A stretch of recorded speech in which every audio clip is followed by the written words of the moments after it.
Culture. I'm here with the family. Bryce, XXV, Double I, Rome. Demoted, Gruff Lion. T-Buggy, man. To the greatest sports show on the planet, La Familia. Hope y'all ready for a ride. Can't wait to hear what you guys got to say.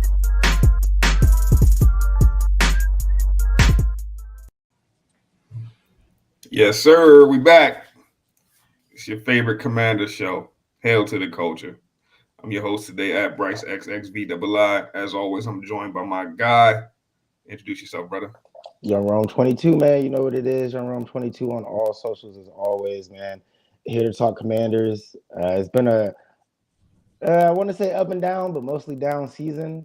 So we definitely got a lot to get into right now.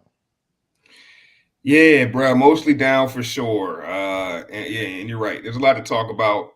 So let's jump right into it. Let's start with the news that was announced Monday during Dan Quinn's presser that he would be taking over as defensive coordinator and demoting his guy, Joe Whitt, to just, office work.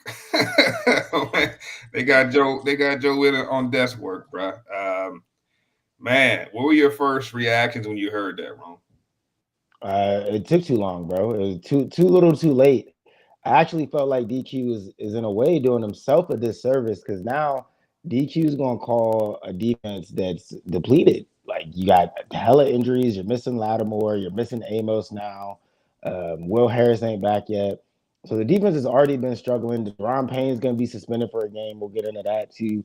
But yeah, I think DQ, he took a little bit too long to get Joe Whitt out of there. Essentially, I know they're close. I know they're good friends. I was happy when they first came to even announced Joe Whitt was going to get the chance. I love to see a brother get a chance in this league to be a defensive coordinator. So I had high hopes, but we've said pretty much since it started, man, the defense has not been good.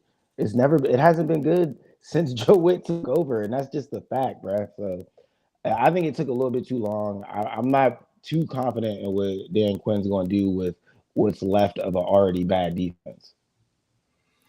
Yeah, that's a good point, man. And like the confidence in Dan Quinn's got to be questioned at this point. But it's a bold move by Quinn because it's like a lot of coaches would have rolled that out, especially after the season Quinn had last year, right? I think you take a team that hasn't been there in a long, long time to the NFC Championship. I can't see you getting fired after your second year, no matter how bad it really goes, right? And he could have took the easy way out, and that would have been to keep Joe Whitt on staff the rest of the year, right? And then make Joe Whitt the scapegoat at the end of the season by firing him. But instead, what Quinn has done is he stepped up to the plate and said, hey, I'm running the defense now. So it's like if we don't see improvement, we're going to be pointing at Quinn and looking at him a lot differently. You know what I'm saying? So I think it was a very, very bold move. Do you think he kind of weighed out those pros and cons? Do you feel like because of that, it's a much bolder move? I mean, the more I learn about DQ, the more I come to see that he's like a true people person. And to your point, I don't think he wants to make Joe Whitt the scapegoat. I think he almost wants to coach the defense. And if they struggle, you know what I'm saying, then they can kind of maybe shift the blame to Adam Peters or, say we didn't have the pieces we needed, something like that to run the defense we wanted to run. But I would agree with you that he's trying to avoid making Joe Whitt the scapegoat by coaching the defense himself now, because I don't see how he could improve it. Yeah. I mean, like, I don't know. Like, I do see there's like two schools of thought here on the defense, right? You got half of the folks saying that, like, we just don't have the personnel, and the other half of the folks saying, like, the scheme isn't being run well. We don't have good play calling. And I really feel like it's a bit of both. Like, I mean, I'm watching the Patriots have a top 5 defense with players that have been cut from other squads, right? So, like, and I feel like defense, there's so much variance from year to year. You have a terrible defense one year with the same players, come back and have a great defense the next. Like, we're in year 2 of having a terrible defense, like 2 times in a row. You know what I'm saying? And because of that, I just feel like play calling is a big part of it, bro. Like, we be in 3rd and 5 and be having our guys playing 10 yards off and just giving up the first downs. You know what I'm saying? Like, we be in 3rd and 20 playing press man, getting cooked and getting, 3rd and longs, letting the other team get 3rd and longs. So I feel like Joe Whitt has not done a good job, bro. I feel like as a coordinator, he hasn't been all that good. And I respect Quinn for making the move. I feel like it's too little, too late though. I feel like this move should have been made 2 or 3 weeks ago, and now like you're making the move when essentially your season's over. And we'll get into that later. But many would say your season is over. So the question is like, what's the point of the move at this point? And maybe to your point, it is an evaluation type of move. Like maybe Quinn and Peters are trying to figure out if Joe Whitt was truly the problem to know what they need to change going into the next year personnel wise. Yeah, I would agree with you on the stance that it's a little bit of both, bro. Like the the scheme isn't a great scheme to begin with, in my opinion. It's a little too wonky. Joe Witt calls way too much man, and I think he has the players to run that, but the play calling matters, and the play calling was an issue to me because you're getting out coached by the other offensive coordinators, right? Like they can see what you're doing, they know your tendencies, and they're just simply calling plays that beat what you're calling. Like period. Like we all saw Lattimore get beat multiple times on a little motion, and the guy motions back and runs a quick little out. That's because they know every time it's third and short, you're playing press man, and if we motion the guy, you can't press him. So now he's going to get the easy 5 yard out. It's simple stuff like that to where I feel like if I can notice it, I know Dan Quinn can notice it. So they gotta adjust on that. And I guess basically what I'm saying is I don't know that Joe Witt is an NFL level defensive coordinator, right? Like in real time, he would get out coached by the opponents. And I think that was the bigger problem, even more so than personnel, which I think is the problem for DQ taking over now. It's not like DQ's going out there with Amos and Lattimore and Will Harris and Dietrich Wise and Armstrong. Like all these dudes are hurt for the rest of the year. You're going out with dudes that are backups to them. And a lot of people would have said the pass rush wasn't that great to begin with. So now you're going out there with dudes that were behind them on the depth chart. So I have a hard time believing that DQ can make a miracle out of this defense down the stretch. Yeah, no, that's a good point. It's a good point. Yeah, the press man is just puzzling, bro. And you're right. It seemed like at every turn, Joe Witt getting out coached. Like, I mean, even down to like the blitzing scheme, bro. We haven't seen no exotic blitzes. Like, how often have we seen like, a blitz from a nickelback? You feel me? Like, it's been rare, bro. It's like it's just the only blitzes we really get is Bobby Wagner and Frankie Louvu blitzing. It's just a very predictable scheme. It's almost like Joe Witt just doesn't have any sense of creativity.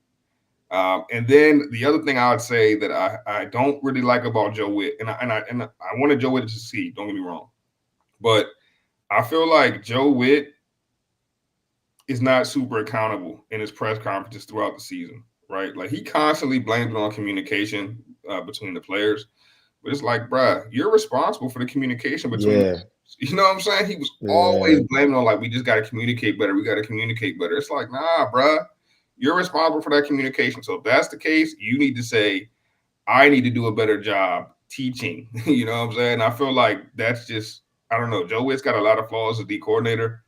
And now it's in Dan Quinn's hands to see if he can revive the defense. And you know what? Honestly, I like that, right? I mean, we saw Dan Campbell do it against us, right? Their offense wasn't humming the way he wanted to. He took over as a play caller. But the thing about them doing it is they've got a winning record, bro. Like we're doing it now when we're 3-7. Like what? Like so, part of me feels like, what's truly the point of doing it at this point of the season? You know what I'm saying? It's like, is the season over? Like if the season's already over, then you're just doing this as just like it's like almost like because you're hearing the noise of everyone saying you should do this. It's just like when he didn't bench Jayden when Jayden got hurt, or the game Jayden got hurt, and then the next game when the game's out of hand, he benches Marcus Mariota. It's like, bruh, you didn't do this for Jayden, but now you want to do it for Mariota. It's almost like just a response to the noise. I think that's becoming one of my issues with Dan Quinn is he's starting to seem like much more of a reactionary person than a proactive person. He's reactive versus proactive. And I like proactive coaches, right? I like coaches that like Dan Campbell who are doing something before folks are calling for it. But it feels like Dan Quinn's always going to be the guy that's a little behind on doing something. and then doing it once the noise kind of gets to him, once the heat and the pressure kind of gets to him, and that Well, I doesn't think bodes well for the it's future. is loyalty. I think you can be loyal to a fault, right? Like I really believe Joe Whitt was his guy. He was with him in Dallas. He was like his secondary coach, or I'm not sure what coach he Yeah. was in Dallas, but he was under him in Dallas, and that's why I was excited when he brought him with him to give him the opportunity. But he had the opportunity and he kind of failed, and I think DQ is just a little bit too loyal because the loyalty should have ran out weeks ago. I mean, what did they score on us? 44. The week before that, the Seahawks dropped 38, Dallas dropped 44. Like, it's not even just like the defense is getting like giving up plays that are at the bad time. Like, they're getting destroyed. Like, teams are scoring on the majority of their drives. Like, we watched the Seahawks game. I never for a second felt like we were going to stop them. The Lions the same. There was no defense. Like, honestly, Dan Campbell picked a great game to start calling plays because you're going against a no defense. You know what I'm saying? You basically run a practice. So that's how poor the defense has been. And yeah, Joe Witt should have been gone a long time ago. And to your point about DQ, I think he's a little bit too loyal to people, and I think that can come back to bite you if those people aren't producing. Nah, that's a fact, man. You put it perfectly. Loyalty to a fault, and like that's. I hope that doesn't become a recurrent issue. But it's definitely a problem right now, and we'll see how loyal Adam Peters will be to Dan Quinn this offseason, because I think you know Dan. This is the one thing I respect about Dan Quinn is that he made the move, right? Because he could have just sat back and blamed it all on Joe Whitt at the end of the season.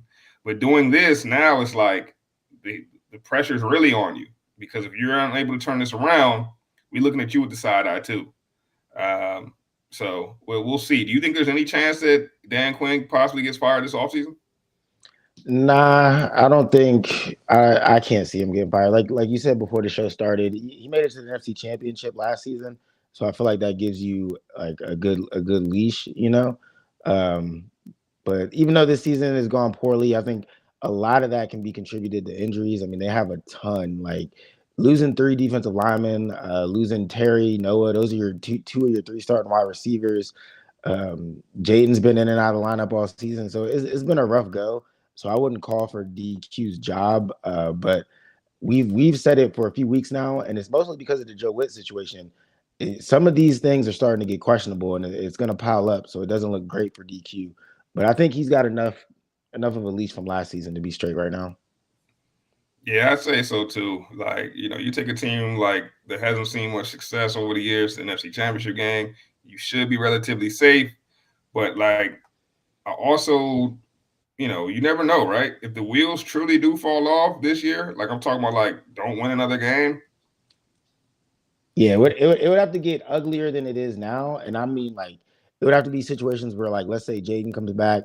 If we get Jayden and Terry back, right, and we're still losing games, now we're really questioning DQ. Because in my opinion, the simplest way I could put the whole season is our two best players haven't been playing. Jayden and Terry, like they've been on the field what twice together this whole season. The first two games. After that, they haven't both been out there fully healthy, and you see where the season's going. I mean, like it's the simple. I know there's more to it than just Jayden and Terry, but like if I were to tell you before the season started, Jayden and Terry weren't going to play much, you'd be like, "Oh, I'm not surprised we're 3-7." Yeah, that's a good point. That's a good point. And yeah, that kind of brings me to like the next discussion here is like what to do with Jayden at this point, right? 'Cause, I mean, obviously we're 3-7, and that makes me wonder, like, should Jayden be shut down for the rest of the season, or do we bring Jayden back when he's healthy? I mean, he had a gruesome looking injury, but avoided a lot of damage to that elbow. Um, and some reports are saying that he could be back as soon as like 2 weeks from now. So I mean, if we win two in a row and we're 5-7, do you play Jayden? If we lose two in a row, we're 3-9. Do you play Jayden? Like, well, that's my question for you, Ron. What do you think? I mean, I think Jaden's got to come back, regardless of if the season is, if we're mathematically out the playoffs or not. I think if Jayden is healthy and there's still 3 to 4 games on the schedule, he's got to play.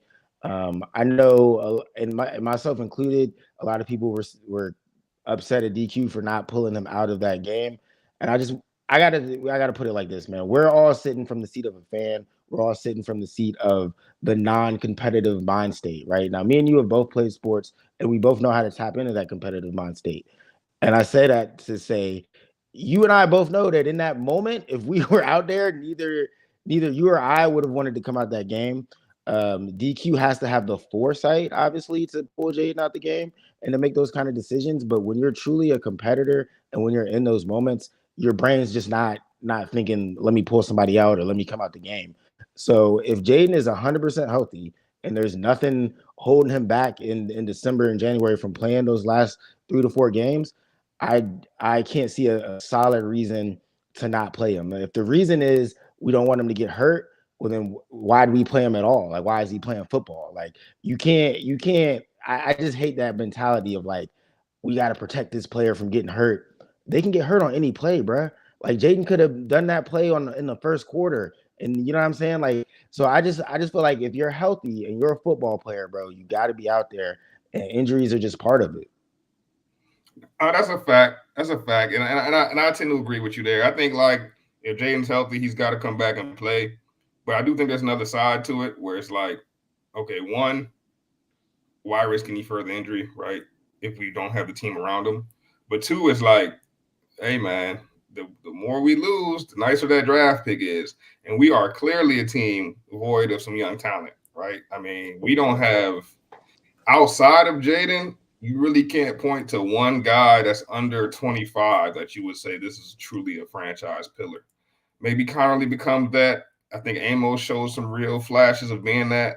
But as of now, it's like we don't have. If they were to do a top, a top 50 players under 25 in the NFL, the only one we would have on there was Jayden, right? I think Jayden about to be 26. And he about to be 26. So like, it's one of the things where I wouldn't mind getting the higher draft pick, bro. And even if we decide to trade that draft pick down for extra pick, I wouldn't mind that personally. And I feel like we mortgage so much of the future drafts to try to put this team together this season that a high draft pick might suit as well, bro. And Jayden coming back might be winning some games in garbage time that don't really matter. Yeah, so I had this conversation with some buddies of mine that are Commanders fans, and my boy, who's very much on the like tank and get that draft pick kind of wave. I broke it down to him, bro. Like Jayden and Terry are gonna come back and play at some point this season. Terry's gonna play because contract incentives, right? Like he's gonna play. Jayden's young and too much of a competitor, and I just don't see them sitting him out for the rest of the season if he's 100% healthy. So with Jayden and Terry both out there, bro, like we're gonna win games that we probably don't really want to win as fans, and we're gonna fall out that top 10 draft pick, bro. Like that's kind of the reality that I'm seeing. Now maybe Adam Peters or DQ do make a rash decision and say Jayden's not coming back. I think that would be newsworthy, right? Like I can't really see them announcing that or making something like that happen.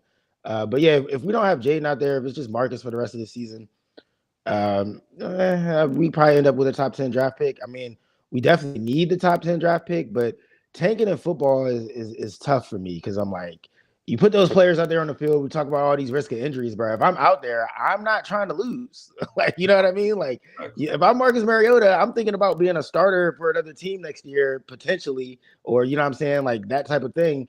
So I'm not trying to lose. So it's tough to tank in football, but I that would have to come from like DQ, Adam Peters, that front office would have to make some type of move. No, that's a fact. That's a fact. Yeah, tanking in football isn't it's a lot different than the NBA. That's for sure. So I'm with you. I would prefer that Jayden come back and we try to finish the season strong and have something to build towards for next season. But I gotta ask you this too, man. Like this is not, and this is why probably Commanders fans, we've been through a lot of Commanders fans, right? This is not the first time. This is not the worst times we've ever had. It is not the first time we've been in this situation, right? I think back to the last time we were 3-6, midway through the season, and we went on a run, bro. We knocked off 7 straight and ended up in the playoffs. That's the RG3 season, bro. Ended up 10-6. So Rome, I gotta ask you this, man. I gotta have a little optimism left in me, bro. Is there any chance for a season revival here? So I'm looking at the schedule now, right? And we got the Dolphins in Spain tomorrow, Sunday. That's a must win, obviously, right? You got to beat the Dolphins. If you beat the Dolphins, you get the bye week. The word is that RG3 could potentially, or RG3, see, messing it up, that Jayden could potentially come back after the bye week to face the Broncos. Now, looking at the schedule, if you can beat the Broncos and the Vikings, the rest of your games are against divisional opponents. You could definitely still get into the playoffs. There's definitely a chance to make a run. Like I've been saying the whole show, we haven't had Jayden and Terry out there basically at all this whole season. If you're telling me they're coming back after the bye week, we got Denver at home, we got Minnesota, then we got the Giants, then we got Philly, Dallas, Philly. How many games those games do you think we could win with Jayden and Terry healthy? I personally think all of them. I know, like, maybe my optimism's a little too high, but I personally think the offense will click with Jayden Terry and we'll be at least in all those games. The big question mark is, can DQ pull a miracle out of this defense that I believe is completely depleted? That's where my faith and my optimism stops, is on the defensive side of the ball. But I think if Jayden and Terry get back out there, man, we can score against all those teams and make a game out of all those games. I mean, really, that's what how it was going last year. Jayden, Cliff Kingsbury, that offense, they were running long drives, keeping the defense off the field. That's how we covered up having a bad defense. So if that can happen if that can happen again after the bye week, then we can go on a run. But it's got to start with Mariota and them in Spain.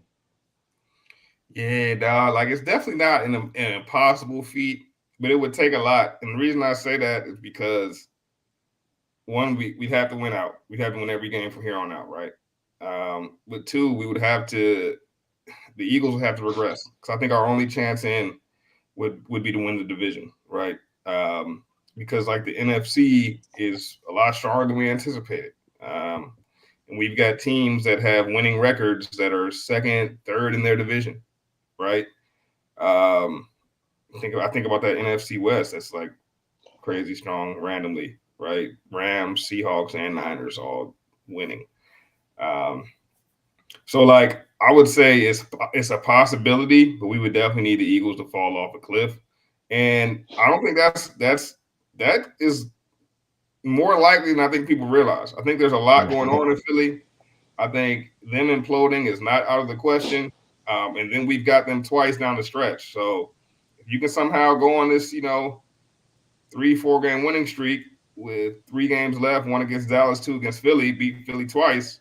Like the Dallas game maybe 9-8 gets it done if Philly really implodes. Not saying that's super likely, but it's not out of the realm of possibilities.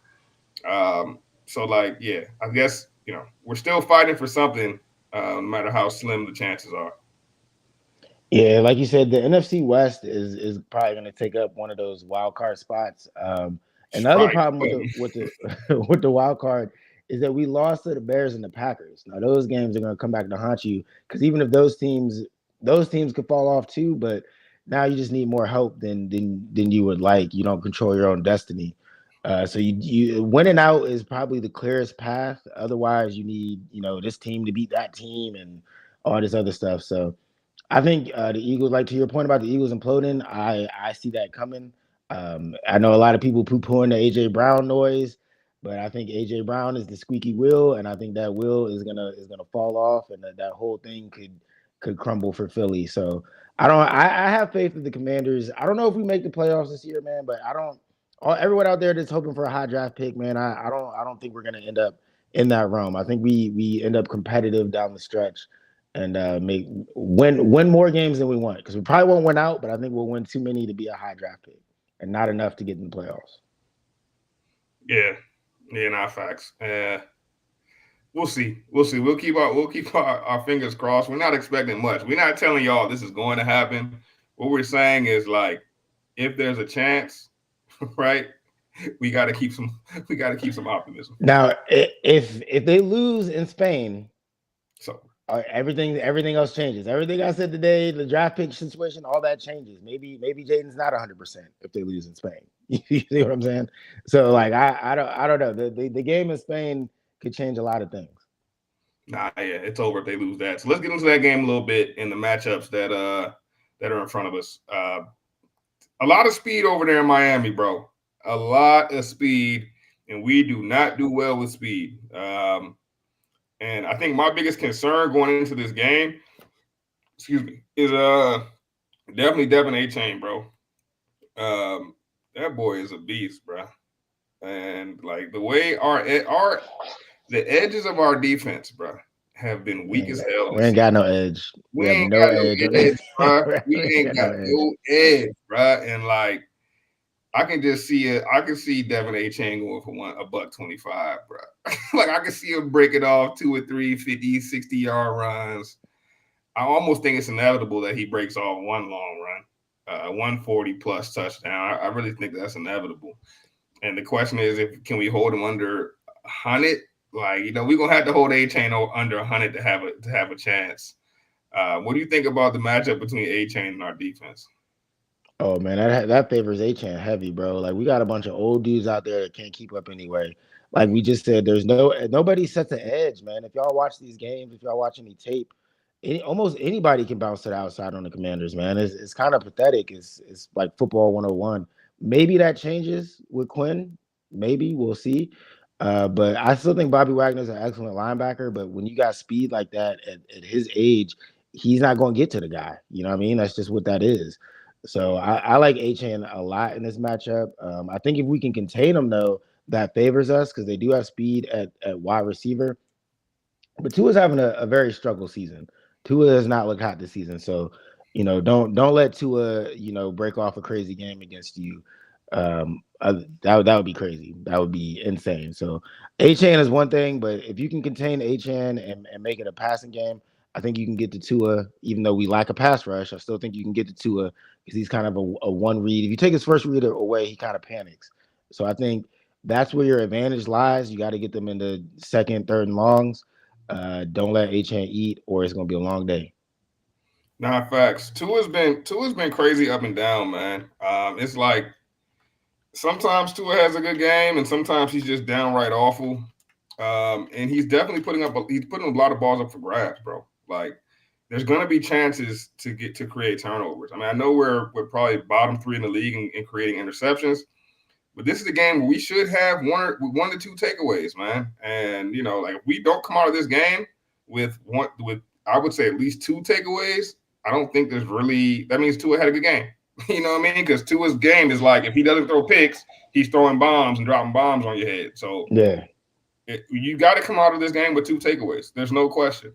And I also think like with the lack of pass rush that you mentioned earlier, Ron, you got to blitz. You got to send the blitz. One thing about Tua, and he's even admitted this, he struggles staying over the line, bro.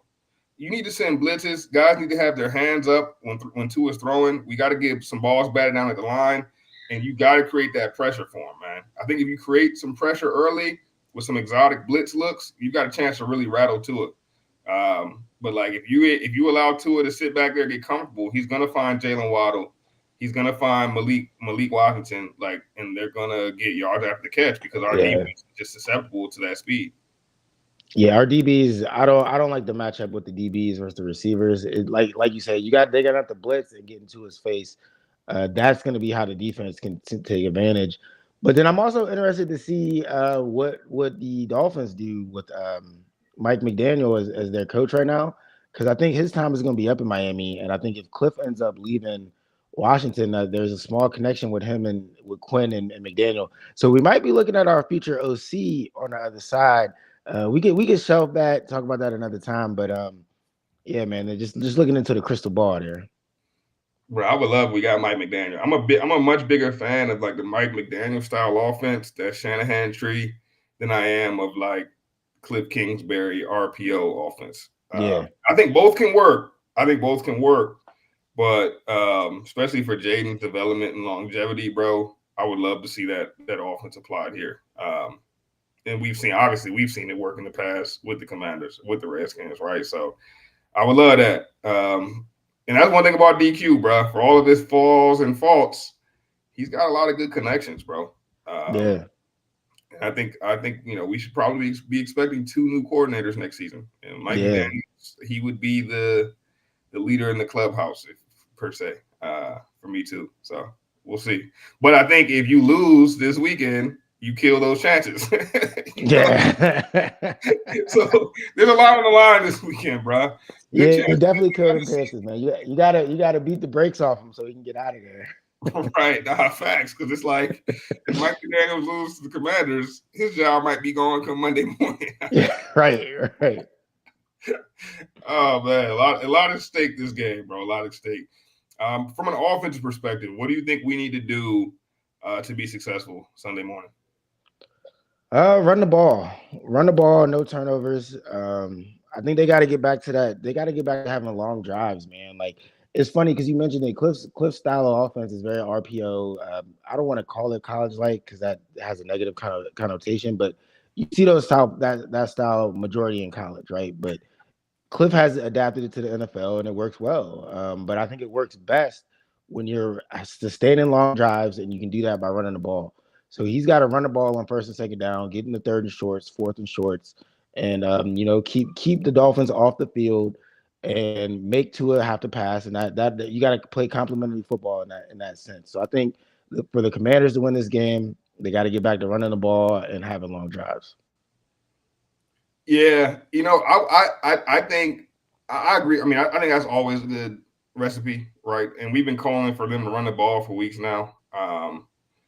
But I really think that this Dolphins defense is susceptible to the quick game, bro.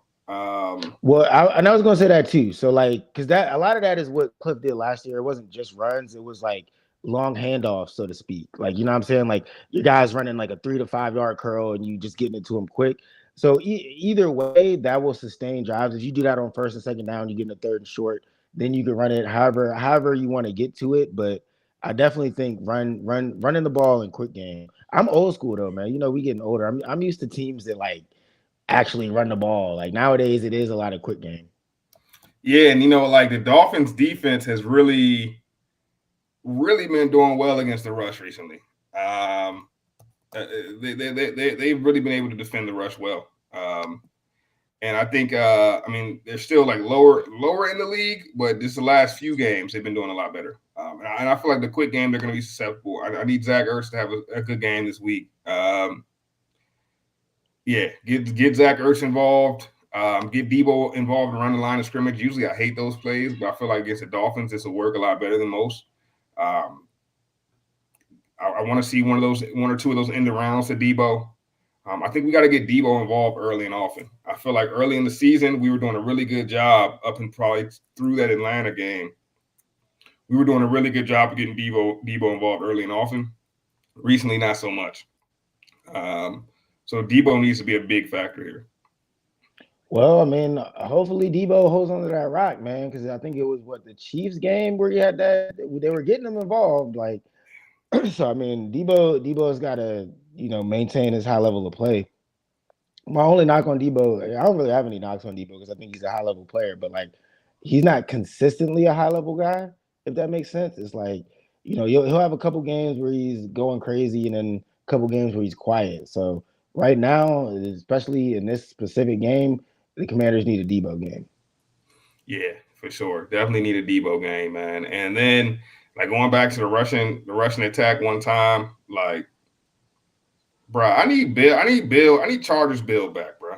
I was gonna mention the Chargers game because I was gonna say the games that we've won this year were heavily based on run scheme. Like they got to get back to that. Well, bro, what happened to Bill, bro? Like Bill, that's still my dog. I still believe in Bill. Like I was high on Bill since the offseason, bro. But I feel like something's happened with Bill, bro. I don't know if he's pressing or like a perfect example is the game versus was it the Chiefs? Was it the Seahawks? Basically, Bill had an outside. I think it was the Seahawks. Bill had an outside run, bro.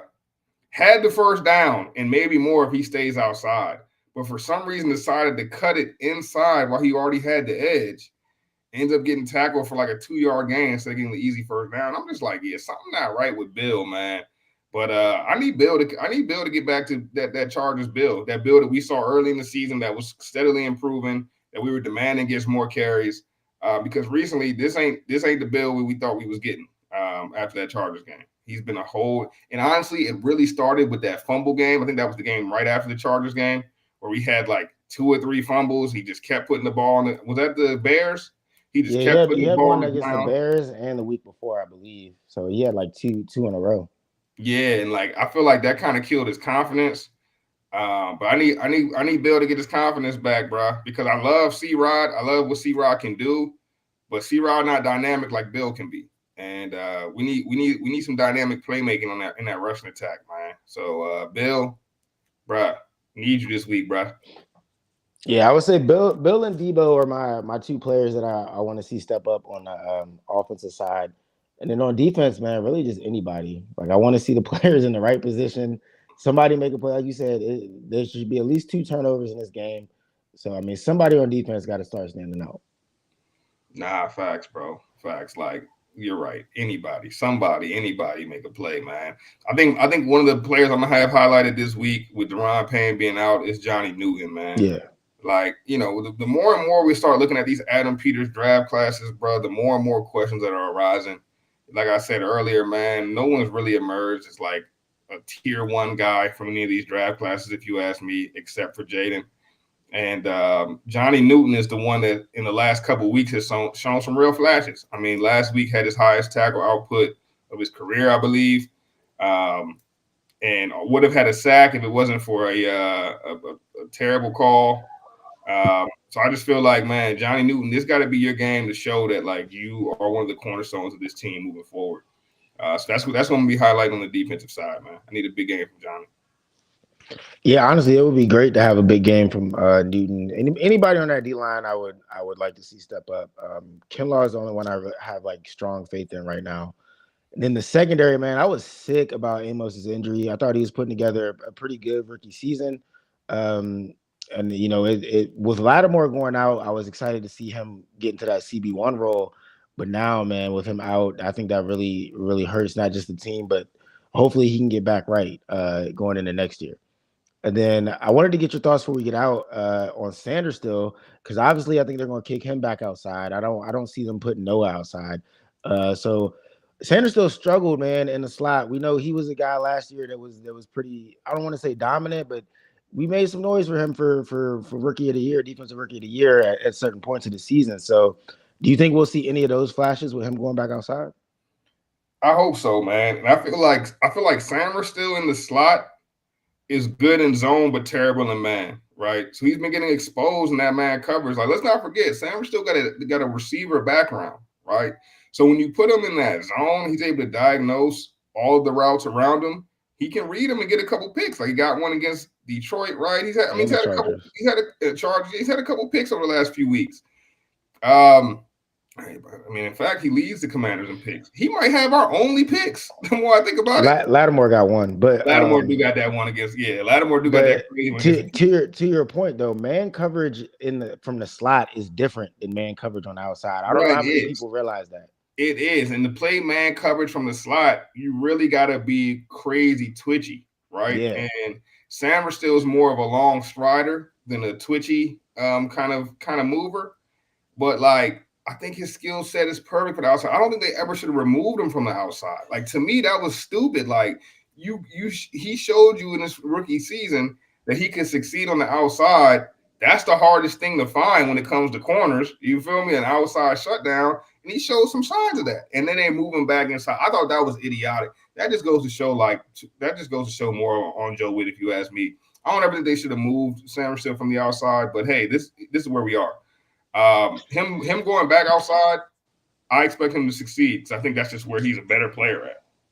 I wasn't a fan of. Oh, my bad. No, you're good. I wasn't a fan of him going back inside because they kept Noah, and I kind of felt like Noah, he wasn't great as a nickel, but he proved his worth. So I kind of felt like I would have kept Noah on the nickel and definitely left Mikey outside or done something different. I think that trade for Lattimore, the cornerback room got kind of convoluted. They're gonna have to revamp that a little bit because I'm not sure what the foresight was because you brought in Jonathan Jones. That's another guy that could have played inside. So yeah, putting Sanders still back inside is a head scratcher for me. I've never been able to really figure it out. I know that's what they wanted when they drafted him, but after a couple weeks of him getting toasted in man coverage, I don't know why they didn't switch that sooner. Yeah, man. Like, and this is on Peters. Maybe he's saying, "Hey, put this guy inside," but like, definitely some questionable moves, in hindsight. And that's the thing, bro. Evaluating stuff in hindsight is so much easier. Yeah. At the time, everybody loved the Marshawn move. You feel me? So I don't want to like poo poo on Peters too much. But I feel like in hindsight, we're starting to see some things emerging from like the Peters way of building a roster that some could say is questionable, right? Like I mean, even going back to the Brandon Coleman thing, right? You told him he was going to be a right tackle after you got Laramie, and then you drafted Josh Connolly. Hey, maybe Connolly ends up becoming an All Pro. You know how I was on Connolly, right? That's Yeah, that. But like, it's just there's some questionable roster building moves when you have so many other holes. It's almost like you're doubling down on things that you've already fixed while you're not addressing other holes. You know what I'm saying? that's how I felt about corner because then you go and Josh Trey Amos and stuff, and I'm like, all right, now you got too many outside corners. Like, but you know what I'm saying? Like hindsight's 2020. So Yeah, and like that brings me to my very last question before we get out of here, Rome. Right, like for a lot of us in Commanders Nation, it's mock draft time, bro. And we usually around this time it's mock draft time for us. You know what I'm saying? It came at its usual time this year. All right, last year we ain't had to worry about it till weeks after the season, but this yeah, season, I was late to the mock last year. right? This season we're back on schedule. All right, so. My question for you, man, we're not gonna get into no players yet. We'll be breaking that down endlessly as we continue. But like, just like as far as biggest needs go, right? If you had to pick like biggest need right now for the Commanders, defense, offense, whatever, what do you think our biggest need is from a personnel standpoint? Man, I got to say the same thing I said last year, edge rusher. That's what I was hoping they would get in the draft. I'm not mad that they went Connerly and ended up with Amos in the secondary, but I think you got to address edge rusher. Dorrance Armstrong proved that he is indeed a dog, and the proof is in the pudding because once he went out, I believe the pass rush rate plummeted.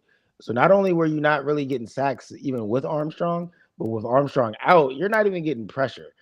So that's a huge problem. You have to address that with young talent and not signing an agent Von Miller. So yeah, they gotta adjust pass rush. And then immediately after that, I would go linebacker because obviously Bobby's, he's at the end of his career. However you want to go with it. Like I don't know if he needs to come back for another season or not.